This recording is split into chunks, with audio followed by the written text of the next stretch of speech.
Hey, we're going to be in Genesis chapter 29 today, looking at verses 1 to 30. If you're visiting, we've been going through the book of Genesis. We started in January and made it through over half of the book of Genesis.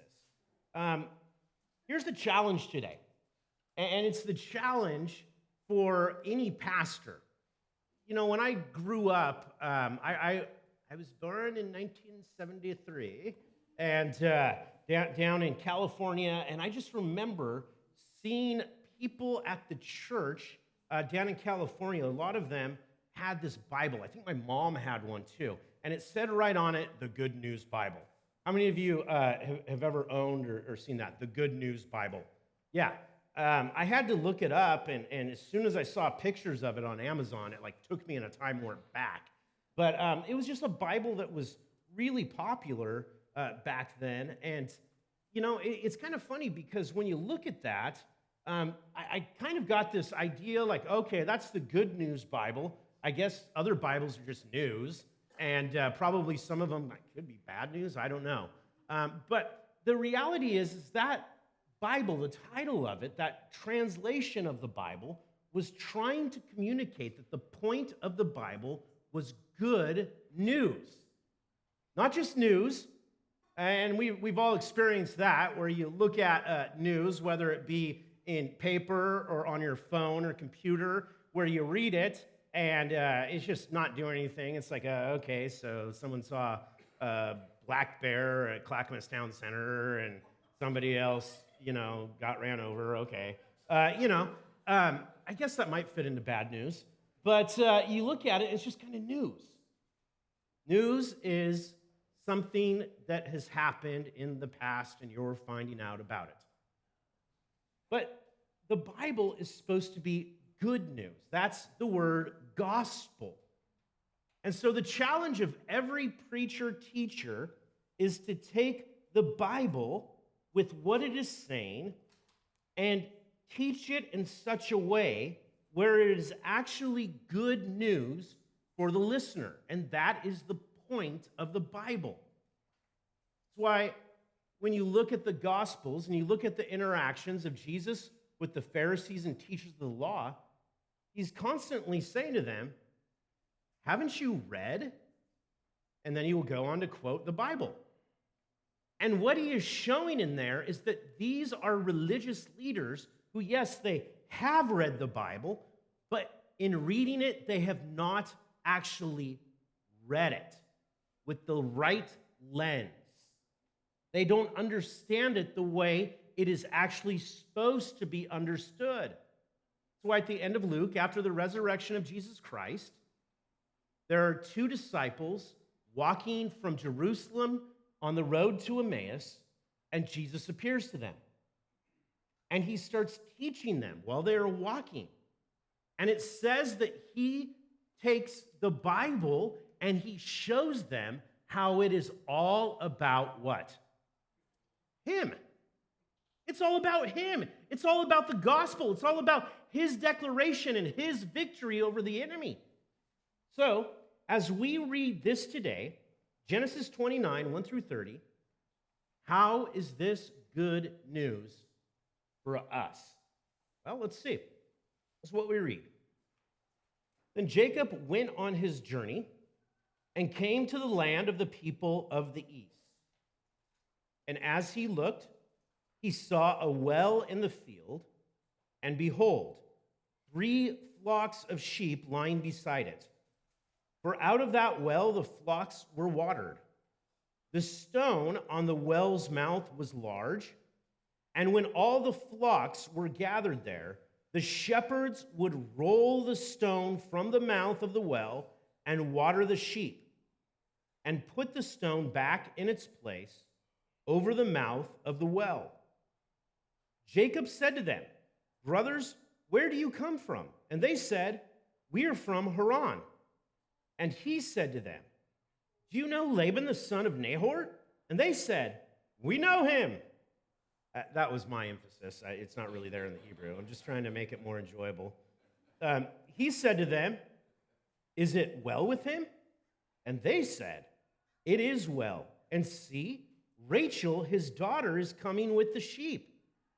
And he said, Behold, it is still high day. It is not time for livestock to be gathered together. Water the sheep and go pasture them.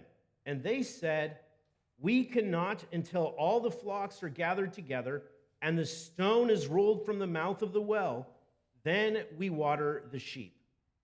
And while he was still speaking with them, Rachel came with her father's sheep, for she was a shepherdess. Now, as soon as Jacob saw Rachel, the daughter of Laban, his mother's brother, the sheep of Laban's mother's brother, Jacob came near and rolled the stone from the well's mouth and watered the flock of Laban, his mother's brother. Stop there. This is kind of an interesting story. You have Jacob, who is on his way to this land. One, he is on his way because he is running from his brother Esau. He deceived his brother Esau and his father, got the birthright that was supposed to be Esau's and the blessing. And while he is on the run, he knows, my brother's going to kill me. That's what his brother has said. So one, he's running for his life. But two, he's going to this land to find a wife, right? So he's running for his life to find a wife. That just popped in my head. I'll have to see how many things I can rhyme with that today. What else rhymes with that? I don't know. Anyways, you look at it, and it's this journey that he is on. And while he is there, it's this kind of scenario that we see in other places in the Bible where a traveler comes to a well, and then there's an interaction with a woman at the well, and suddenly out of it comes, I'm kind of giving the story away, a marriage, right? In fact, for Jacob, this was probably incredibly exciting because it has a lot of parallels to how his parents met. Abraham, Jacob's grandfather, sent his servant to this same place. And the job of that servant was to find a bride for Isaac. And when the servant gets there, he's praying, he's saying, Lord, guide me, help me to be successful in this, help me to be able to find a bride for my master's son. And he's putting out these prayers, and at this well, he meets Rebekah. And if you were here a few weeks ago, as we looked at that story, it's just this beautiful picture that happens of the servant finding the bride, and Laban is there, and he sends his sister away, and then the bride goes and marries the son of the master. Absolutely incredible and beautiful. And I'm sure that Isaac had told that story around the campfire to his family. You just know that. For a lot of you, when I have gotten together with you, when I'm first getting to know you, if we go have dinner or we have coffee, a lot of times, especially if it's Kamala and I together, one of the questions we tend to ask is, hey, how'd you guys meet? Tell us your story. And there's so many great stories in this church about how people met. People in here who met, well, let's just see. How many of you met your spouse in high school? Yeah, a few of us. Yeah, it's our high school sweetheart, right? Wow, amazing. How many of you met your spouse in college? Raise your hand. Yeah, pretty incredible. We're modern here. How many of you met your spouse online? Be bold, raise your hand. Yeah, okay. And how many of you are like at that age where you're like, I'm not sure who my spouse is anymore, right? Don't raise your hand for that one. You look at it, that's this repetitive story. So we see this kind of story with Jacob's parents, and he's got to be thinking, hey, this is going great. This is similar to that. And I think it's important to remember who's writing this story. Who wrote it? Moses. You go to Exodus 2. How did Moses meet his wife, Zipporah?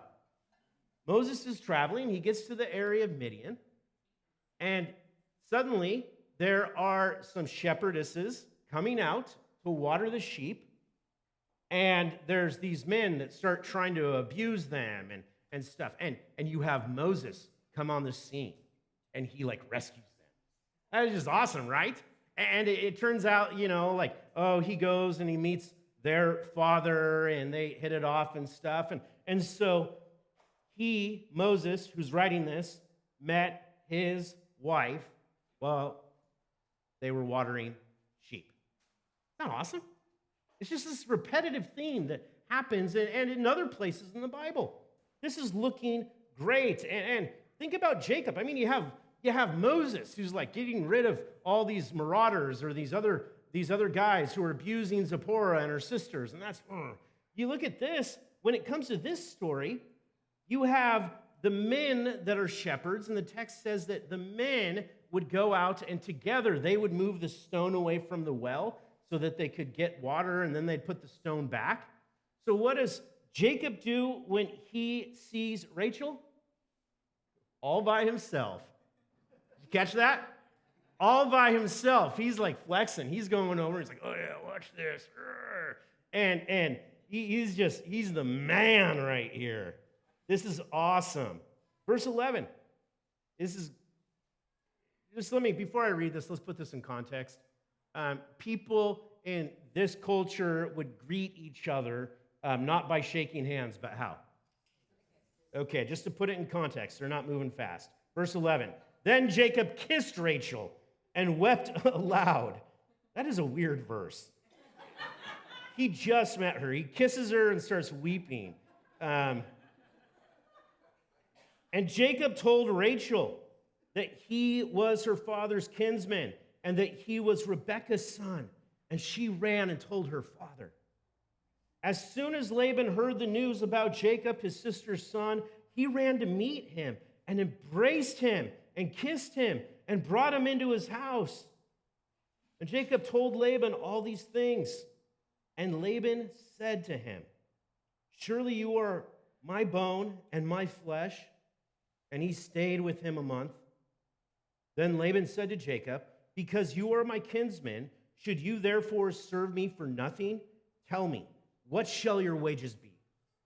Now Laban had 2 daughters. Underline that if you're taking notes. Now Laban had 2 daughters. The name of the older was Leah, and the name of the younger was Rachel.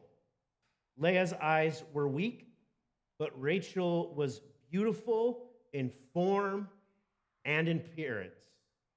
Jacob loved Rachel, and he said, I will serve you 7 years for your younger daughter Rachel. And Laban said, it is better that I give her to you than that I should give her to any other man. Stay with me. So Jacob served 7 years for Rachel, and they seemed to him but a few days because of the love he had for her. Isn't that awesome? Don't you just want to say at the end of that, like the phrase, don't cry, shop girl? It's just like this totally romantic rom-com thing that's starting to happen here. And you look at it, there was Laban. Jacob's there to find a bride. Laban has how many daughters? 2 daughters. And maybe a little bit about them. The older one was named Leah, which means cow. And the younger one was named Lamb. So what does Jacob say?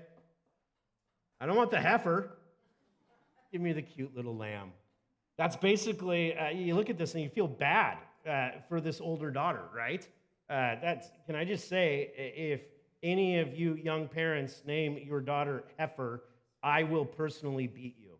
That's just like, you don't do that kind of stuff, and yet that's what they have with these 2 young women. But Jacob looks at the younger one, the lamb, the ewe, and he's saying, wow, she is beautiful in form, right? And she's beautiful in appearance. So I will work for 7 years for her. I'll serve you. I will live with you. You get all of my hard work for 7 full years, completion, perfection. And at the end of that, I get that woman to be my bride. Laban's like, great. Sounds good so far. Jacob's thinking this is God's blessing on him. And remember, in the chapter before, God had blessed him in a dream and in a vision. He had seen the stairway to heaven, angels moving up and down, and God said, I will be with you and I will bless you. So Jacob's got to be thinking, yes, everything is going right in my life. After the 7 years, we get to verse 21. Then Jacob said to Laban, give me my wife that I may go into her, for my time is completed. So Laban gathered together all the people of the place and made a feast. But in the evening, he took his daughter Leah, brought her to Jacob, and he went into her. Laban gave his female servant Zilpah to his daughter Leah to be her servant. And in the morning, behold, it was Leah. If you're taking notes, underline that. And in the morning, behold, it was Leah. And Jacob said to Laban, what is this you've done to me? Did I not serve with you for Rachel? Why then have you deceived me? And Laban said, it is not so done in our country to give the younger before the firstborn. Complete the week of this one, and we will give you the other also in return for serving me another 7 years. Jacob did so and completed her week. Then Laban gave him his daughter Rachel to be his servant. Laban gave his female servant Bilhah to his daughter Rachel to be her servant. So Jacob went in to Rachel also, and he loved Rachel more than Leah, and served Laban for another 7 years. Wow! What a great message to have to preach today. You look at this, and there's different little ways people interpret this and want to teach it. And I mean, at just the most base level, there will most likely be someone who's sitting here thinking, and the moral of the story is, man, make sure you lift up that veil when she says I do, so you make sure it's the right one. Right? And I mean, I've heard that joke, and it's funny over and over again. Sometimes you hear it in church. For some reason, it's really common at men's retreats. But you look at it, and it's just one of those things where, the most common thing is like, hey, yeah, be careful. People will deceive you in life. And you could preach it and teach it that way and look at it, and here's the reality. You have Jacob, who's being blessed by God. While he was on this journey and starting out on it, he has a vision and a dream. God blesses him. But that doesn't mean everything in his life is going to go easy and smooth. And that's the same for all of us. When we come to Christ, sometimes people have this romantic idea that I come to Christ, I'm a new creation, and it's a new life, and all of a sudden everything will be better. And a lot of times, you accept Christ, and you're on a spiritual high. It might be at a camp, it might be at a retreat, after a Billy Graham crusade, or one of our church services. And you're just like, yeah, this is amazing. It's great until it's not, right? Because you have to come off the mountaintop at some time. Moses couldn't stay on Mount Sinai. Elijah couldn't stay on Mount Sinai. The Mount of Transfiguration, when Peter, James, and John, I was going to say Peter, Paul, and Mary. Peter, James, and John went up the mountain with Jesus, and, he's transfigured, and he's all real shiny and glowy, and Moses is there, and Elijah's there, and what's Peter's response? Cool, let's make tents for them. We'll just stay right here. But the reality is you can't stay on that mountaintop spiritual high. We could look at it that way, but I don't think this is really the meaning of this text. Sowing and reaping. Sowing and reaping. The most common way this is taught is to put it in context of sowing and reaping, or you reap what you sow, you get the wages that you've earned, And people a lot of times go straight for this one and say, look, you have here Jacob who deceived his father. And so now, therefore, as he goes to this land, it's sort of what he deserves. So God worked this out now to kind of get back at him. You reap what you sow. And so Laban is now deceiving Jacob. Well, is the idea of reaping and sowing biblical? Sure. Yeah, absolutely. Jesus taught about reaping and sowing. Paul taught about reaping and sowing. But the way that Jesus and Paul taught about reaping and sowing is very different than the way a lot of modern evangelists and teachers and authors teach it. What you might hear a lot of times in churches today is the idea of reaping and sowing, and if you put out good seed, you're going to reap and get all kinds of blessings coming back to you. So you hear it in different ways, like if you tithe, God's going to give you even more back. And I've heard people teach this before, like you should give to the Lord and you should tithe, because if you give 10%, there's a good chance he's going to give you back 20%. Well, is that a direct teaching from the Bible? It's stretching it. It's stretching it. We don't give to the Lord so that we can get back. That's not the goal of giving. We give to the Lord because we are blown away by his grace. We are astounded by his love, and we can't help to do it. We don't do it out of compulsion. We don't do it for gain. We do it with joy. Lord, I just want to give to you. I want to give to your kingdom. 2 weeks ago, I told y'all, I'm saying that for any of you from the South to make you feel at home here. All y'all gave. Do you remember 2 weeks ago at the end of this service, I said, hey, there's a need. Just trust me with it. I'll be outside with a basket. And if you would, can you just toss any like dollar bills you have in here or any change? And man, I was blown away and blessed by how many people just came and threw some money in. You didn't do that because you were saying, like, I'm going to put in $5 and I know that God's going to give me back 50. You did it because you trusted me, as I'm saying there's a need. That need was that there was a visiting pastor here who was on sabbatical. And I know his church and I know his family and I know they don't have a lot of money. So you guys gave so that while he's on sabbatical, his family could go do something fun. Isn't that awesome? You just do it because it's the right thing, not so you can get back. People try to say things like, oh yeah, you do your good works, you sow these good works so that all kinds of good works and blessings come back to you. The Bible does talk about reaping and sowing, and Paul defines it very well. Jesus talks about reaping and sowing in context of the gospel, sowing the seed of the word, putting it out there. Some will fall on different types of soil. There will be a return from some of it, but he is talking about the kingdom of God and people coming into that kingdom, not us being healthy, wealthy, and just having a wonderful life here.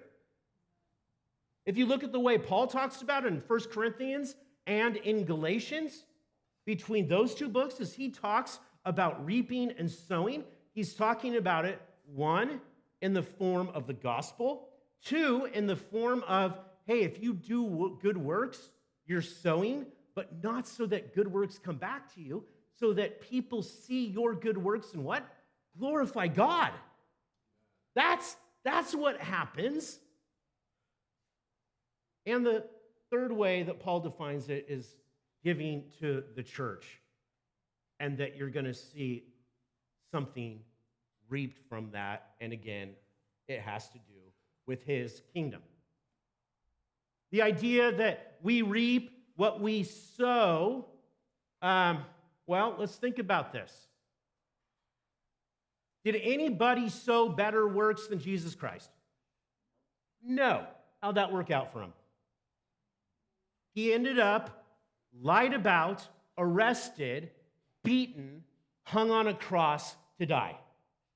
Did he in this world reap what he sowed?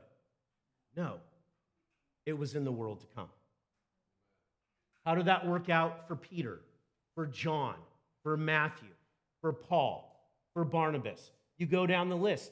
Did they reap what they sowed in this world? No. It was for his kingdom and his glory and for that kingdom that which is coming. A lot of modern teachers, and even in studying this passage for the last couple of weeks, I was blown away by how many people put it into reaping and sowing and taught it in a way that was not the gospel, it was karma. Karma. We're not Buddhists. We're not Buddhists, okay? There's a reason why our church is called Christ the King, not Buddha the teacher, all right? There's a total difference. And within churches today, that idea of karma, which is very prevalent in New Age thought, has crept into the church. That's not what this is about. Amen. Thank you. This is a story about two sisters. And the story takes place as one of these sisters meets a man at a well. It's a common theme that we see in the Bible over and over and over again. So if you have a Bible, flip with me to the Gospel of John, chapter 4. John chapter 4. Verse 7, we read this. A woman from Samaria came to draw water. She said to her, oh, by the way, where is this? It's not the same well, but this is a different well in Samaria, and they called it Jacob's well. A woman from Samaria came to draw water. And Jesus said to her, give me a drink. For his disciples had gone into the city to buy food. The Samaritan woman said to him, how is it that you, a Jew, ask for a drink from me, a woman of Samaria? For Jews have no dealings with Samaritans. Jesus answered her, if you knew the gift of God and who it is that is saying to you, give me a drink, you would have asked him, and he would have given you living water. Okay, in context, well water is stagnant water. Living water, on one hand, is like water from a stream or a spring. It's water that is flowing, it is moving, it is more pure, but he's also talking in a spiritual sense. The woman said to him, sir, you have nothing to draw water with, and the well is deep. Where do you get that living water? Are you greater than our father Jacob? He gave us the well and drank from it himself, as did his sons and his livestock. And Jesus said to her, everyone who drinks of this water will be thirsty again. But whoever drinks of the water that I will give him will never be thirsty again. The water that I will give him will become in him a spring of water welling up to eternal life. And the woman said to him, sir, give me this water, that I will not be thirsty or have to come here to draw water. Jesus said to her, go, call your husband and come here. The woman answered him, I have no husband. And Jesus said to her, you are right in saying, I have no husband. For you have had 5 husbands, and the man you have now is not your husband. What you have said is true. And the woman said to her, sir, I perceive that you are a prophet. Our fathers worshipped in this mountain, but you say that in Jerusalem is the place where people ought to worship. And Jesus said to her, woman, believe me, the hour is coming, neither on this mountain nor in Jerusalem will you worship, nor in Jerusalem will you worship the Father. You worship what you do not know. We worship what we know, for salvation is from the Jews. But the hour is coming and is now here when the true worshipers will worship the Father in spirit and truth. For the Father is seeking such people to worship him. God is spirit, and those who worship him must worship him in spirit and in truth. And the woman said to him, I know that the Messiah is coming, he who is called Christ. When he comes, he will tell us all things. And Jesus said to her, I who speak to you am he. What is going on here? It's a theme that we see throughout the Bible, and if you want to really see the gospel in the Word and understand what the Word is trying to tell us, you have to look for those themes. Jesus at a well meets a Samaritan woman. This time it is the man asking the woman for a drink, and she's debating with him. But you look at it, and racially she's not what he should be talking to. He should not be addressing this woman. Gender should not be addressing her because he's a man, she's a woman. And sinful. Sinful. We're talking 5 husbands. The man she's with now is not her husband. All right? Wow. And as the story goes, people are shocked. His disciples are shocked when they show up that he's talking with her. Why? She's Leah. She's Leah. There was a man who had 2 daughters. And in the story in Genesis is Jacob looking at the one and saying, I want her, not her. I reject her. I don't want the heifer. I want the lamb. Right? Here you have the story of John 4, a well, a woman, and wages that happen. You look at the story in Genesis and you see that Jacob worked 7 years for Rachel, but he got Leah. He's upset, he's disappointed, but he's so in love and so wants Rachel that he's willing to work another 7 years, 14 years. That's the wages, right? That's what it cost him. 14 years of his life to get the woman who is beautiful, who is gorgeous, that he is just head over heels in love with. But you look at John, and this is a woman who's not Rachel. This is Leah. Nobody wants this woman. Nobody wants this woman. She's passed around, tossed around. And that is the incredible thing about Jesus Christ. He wants the last, the least, and the lost. The people nobody else wants. Those are the ones he goes after. He even said to people, look, I didn't come to go after the healthy. I came for the sick. And they accused him wherever he went. Why is he hanging out with prostitutes, with tax collectors, with sinners? Look at that. He's eating and drinking with them. How can he do this? Because the Son of Man came for the lost. And here's the thing that we need to put into context. In the gospel, you look at this and you read about Jesus' ministry and what is happening. The religious Jewish people are thinking, look at us, the Messiah will come for us. Look at how good we are. We must be beautiful in the sight of God.